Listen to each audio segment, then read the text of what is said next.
Healers have traditionally been an extremely weak role in the series, starting with Charlotte in the first Xenoblade and continuing into Xenoblade 2, where their services usually were not required because of other, more powerful strategies or easy ways to heal without the use of healers.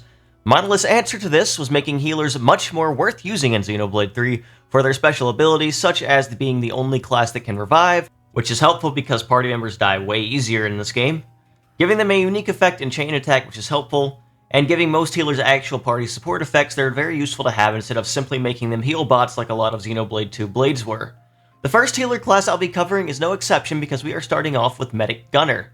I'd say Medic Gunner is a class defined by field art spam to offer attack boosts and other party support to the team along with strong healing.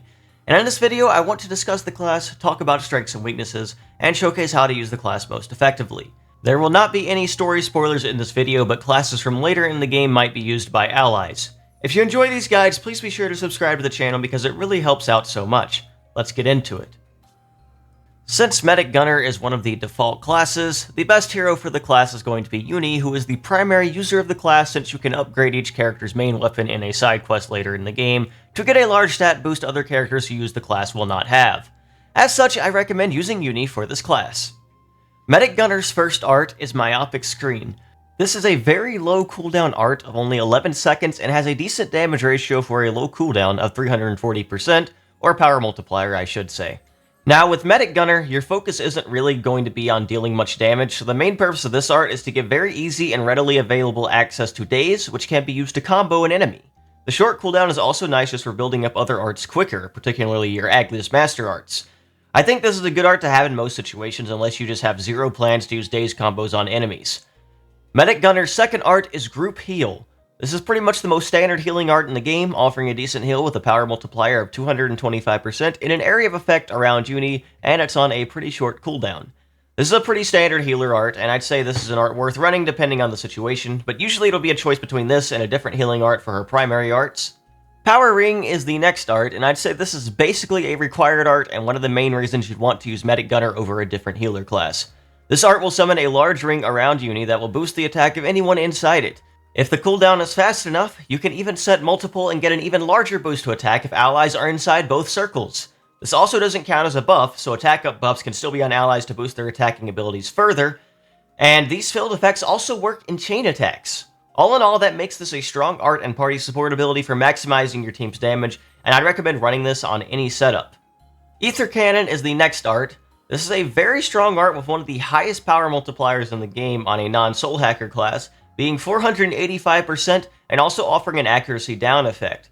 I can see some use for this, but since Medic Gunner isn't really going to be attacking much itself or focusing on high attack damage, I don't think this art is super necessary, and accuracy down is only nice if the enemy doesn't resist it, and believe me, most strong unique monsters or story bosses will, and as such I don't see this art as the most useful art you can have. It's not an awful art though, and could be worth using sometimes. Medic Gunner's final art is Vortex. This is a 19-second cooldown art with a 410% damage ratio, which is also pretty high, and this art will also heal allies when the art hits. Overall, this will have less healing than Group Heal, but it does add an extra attack. So if you really want some extra damage, you can use this, and with other sources of healing you can add to the kit. I find this to be a bit more useful overall than Group Heal, but both work, and you can even run both arts if you don't need Myopic Screen for days. For Master Arts, I have Overfall because it is an extremely short cooldown art for fusion bonuses, along with offering a useful debuff of Ether Defense down, if it actually works, which is one of the better debuffs for increasing damage further. It also has a decent power multiplier if you just want to do some extra damage with Medic Gunner. I am also running Aquamind, which is a stance art that continuously heals allies near Eunie and boosts recharge speed by 25%. This is a really nice stance for a healer to both have arts up faster for more support and healing, and to heal allies passively over time. And this also combos very well with Ring of Roses, which is another field effect, and this one is a low cooldown field that grants fast recharge to everyone standing within it. This also affects Eunie herself, increasing her cooldown speed further, allowing more and more arts to be used. Paired with Power Ring, you can place both rings at the same location and give strong benefits to any ally near them. You also want allies to stay close to you for Aquamind. Now, if you try to set this, you may get the notification that says you can't have any more field effect arts, but worry not, because one of my master skills increases the number you can have by 1, which is how I set this. Some other good options to consider are definitely Oriole and Resonant Flag combination to spread buffs around to the party, because that is a very strong combination to have. As a support, you may also want to run Master Arts to give combo access such as Topple or Burst, since you can combo these with the Daze art you already have. Hornet and No Love Lost could also be good support options for healing further, or lowering physical defense for the benefit of allies as well. The talent art for the class is Healing Ring, another field effect art that generates an overtime heal every second or two to every ally within the circle. This is a pretty significant heal as well, and helps keep everyone alive as long as they don't get one-shot, and it's a pretty strong talent art for the class in general when combined with everything else. The default skills for the class are Medical Mind, which boosts the amount of health healed from healing arts by 30%. This is nice for making healing even stronger and is a decent skill for a healer.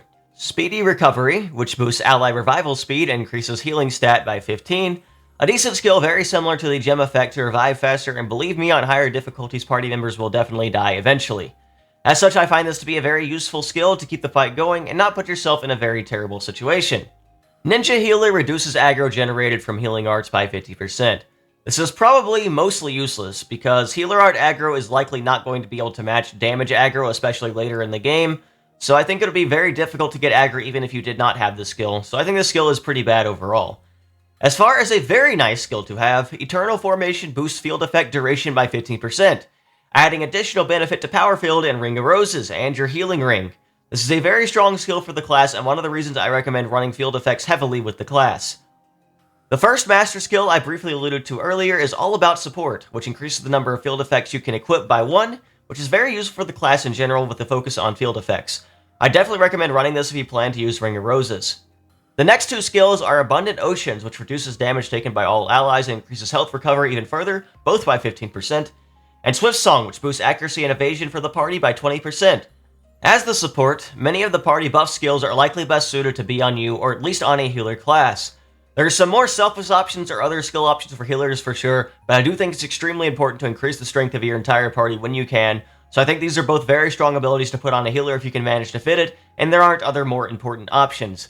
That said, if you don't have these skills yet, or can fit them elsewhere, another good skill to run is Healing License to boost health recovery even further, and a number of defense abilities to help survivability, since as a healer you need to stay alive. Natural Selection could be good here as a last line of defense possibly. My gems are heavily focused on helping dead allies, which is very useful on hard mode against strong enemies, and Soothing Breath is actually much better than I gave it credit for, since it's an additive increase, meaning you'll revive allies with over half their health, and very quickly with life-saving expertise and the 40% faster skill built into the class. As long as you don't die yourself, you can pretty much keep any fight going with these abilities, even on hard mode against super bosses. To help with staying alive, I run Ironclad to give a nice boost to max health because it is important to stay alive as the healer, even more so than tanks in this game, since you are the only one role that can revive without a special accessory. Speaking of accessories, what I'm running is Solace Rings, which is the strongest possible boost to the healing stat, which makes all of your sources of healing even stronger, which is certainly useful for sure, since there's no good ways of self-sustain in this game for attacker and defender classes like in previous games. Devotional Necklace goes very well with other revival abilities, instantly refreshing all arts after reviving an ally. I think this accessory is great because it means you can always heal allies right after reviving and immediately get field effects set up again as well, which you can use to put yourself back in a favorable position even if you just had a death. I highly recommend this even if the AI isn't dying a lot because it's still a nice item to have just for the safety and just general purposes when it does happen. I am also running a Brute Memory. This is essentially the last line of defense item to protect yourself as a healer at all costs. You'll have 5 seconds to live before you are vulnerable to death after getting to 1 HP, and you can use this time to go into Ouroboros form, start a chain attack, or heal yourself before that happens. It's a very useful accessory for a healer to have to give that extra bit of time needed to recover a fight and win. Some other good considerations are a Dexterity boost if you're having problems with recharging arts because of accuracy, Shield Belt if you really don't care about damage and want to have a strong 30% damage reduction, Fraternal Badge for extra recharge if yourself or an attacker is getting targeted to offer more healing, Crystal Earrings if you're art spamming a lot and want to get to chain attacks sooner, Bond Crystal if you can manage a lot of fusion arts into a healing rotation so you can spam level 3 Ouroboros form, which is particularly strong with Eunie and Taion, and Titanium Temple Guard for a max health boost if needed for the extra survivability. As far as party support options, the setup is great at enabling strong damage dealers who may have longer cooldown arts with the attack boost and boost to art recharge. Soul Hacker in particular likes this class a lot since all of the attack boosts that class can get make it hit some insane damage numbers. It works well with Signifer as well since one is a buff spammer and this class focuses on field effects for even more combat bonuses, but who doesn't work well with Signifer? That class is broken. Other than that, it goes well with most classes in general because everyone can benefit from these abilities. With that done, let's take a look at how to use this class practically. Continuing with the trend of just fighting super bosses on hard mode as kind of a showcase, I will be doing Dreadworm Dissunt this time. I still don't know how you're supposed to pronounce that and why the super bosses have such weird names this time, but oh well, doesn't really matter. So, in general, I like starting off fights with the Power Ring of Roses combo. Since they're both linked to the same art, you can set both rings up on the same location, and as long as your allies remain in the type side of the circle, they will be able to take advantage of both of these effects. Now, sometimes the AI likes moving in random weird locations, and they might not be inside of both of your circles. You can also set up multiple circles like I did here for Power Ring and Ring of Roses. There's 2 red circles on the ground, as you can see. And everyone's getting a double attack boost and a double boost to their recharge, which is really nice to have. If your AI starts moving away from your buffs, you can use the command that calls the AI back to you. I end up using that quite a bit during this fight, especially when some AI is getting low on health and I need to heal them with my healing ring. Healing ring charges up really fast with all the ring effects you're setting up and supporting the team with as well. And all the consistent heals also help out with that. Aqua Mind I find to be a particularly useful ability also just because it feels like one of the strongest possible stances for any kind of healer. Just all the extra regen, especially with healing ring and everything else. Now the super boss likes moving around a lot, so my teammates get pulled out of my rings to move closer to him, and I guess that is one of the negatives of this, I suppose. Of the super boss, at least. And of the class in general, because your field effects are not going to work super well if your AI is constantly having to move around or the enemy you're fighting is moving around. That's the one weakness I'd say that field effects have. It's just they're always going to be in the exact same location, and sometimes staying in that location can be inconvenient. That said, I still think there are quite a bit of positive benefits to field effects that you can use. Right now, I go ahead and transform into my level 3 Ouroboros form because I had that built up. We're going to get some extra damage in with Eunie and Tyon's Ouroboros form here, especially because there's a lot of buffs on my allies, and you get a 500% damage bonus from that. So we can do quite a bit of extra damage here, which is nice. The super boss has some kind of invincibility effect for a little bit, as seen here. I'm not quite sure what triggers it for a little bit, but we do get a combo off where we get him launched, which is cool. I currently don't have access to any smash arts, I don't think, so we don't get any smashes, but having the launch there is nice just for a little bit of time. I go ahead and move Eunie to sort of more of the center of where my allies are, so I can get more benefit out of the ring effects when they come back up. And we're going to fusion Power Ring and Ring of Roses again. Now the super boss is just randomly moving over to the side there. I don't know why, but sometimes stuff like that can happen, and that'll move your AI out of the rings. Overall, no one has died yet, which is, I guess that's a testament to my good healing abilities, right? But still, a lot of times you can expect enemies to die, especially on hard against super bosses, but I guess I'm just doing a good job of keeping everyone alive and have a decent setup for doing that as well. But eventually, deaths will happen, so you have to be prepared for that, and make sure you have a strategy when that comes.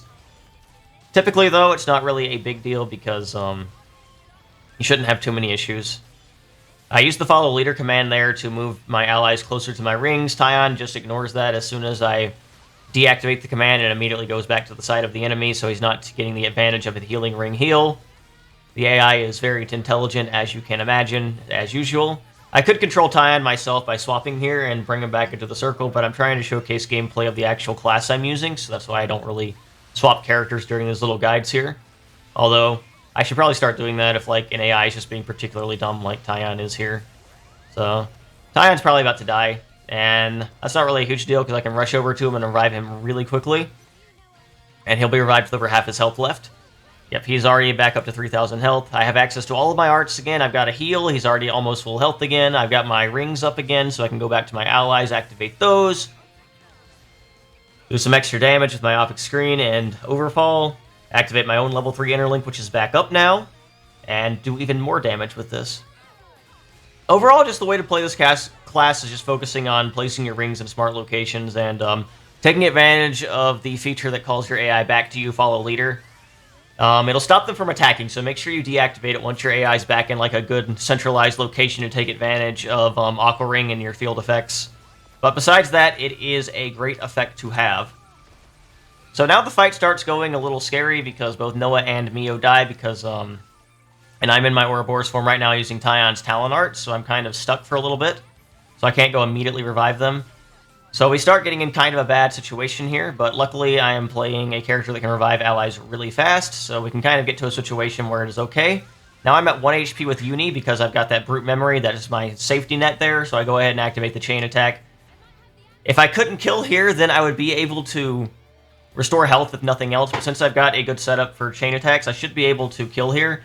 I also centered up everyone before activating the chain attack with the 5 seconds I had, so I could activate Eunie's power ring within the chain attack and just have that affect everyone, which you'll be able to see here in a second. So power ring set up, everyone's getting that boost, as you can see, next to their character icons.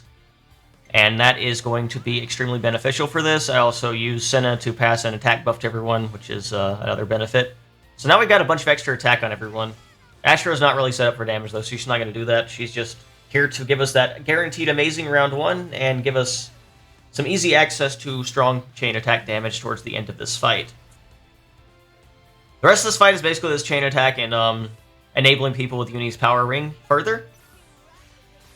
And even though it is hard mode, I'm able to get a lot of strong damage in and get the kill I want. So I think that's how the end of this fight goes. I can probably go ahead and speed this up a little bit. Or no, I guess we'll just watch it. Why not? Just to kind of showcase the benefits. You can see now that both power rings are stacked, so because my characters have 3 bonuses on their portrait now. So we're doing additional damage just from that, which is really nice.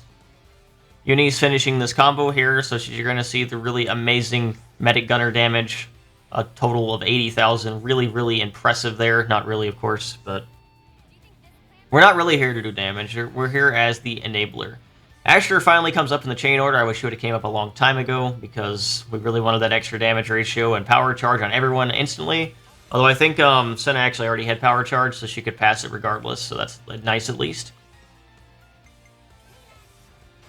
Yeah, my Senna setup now has like no damage on it, or my Signifer setup, I should say.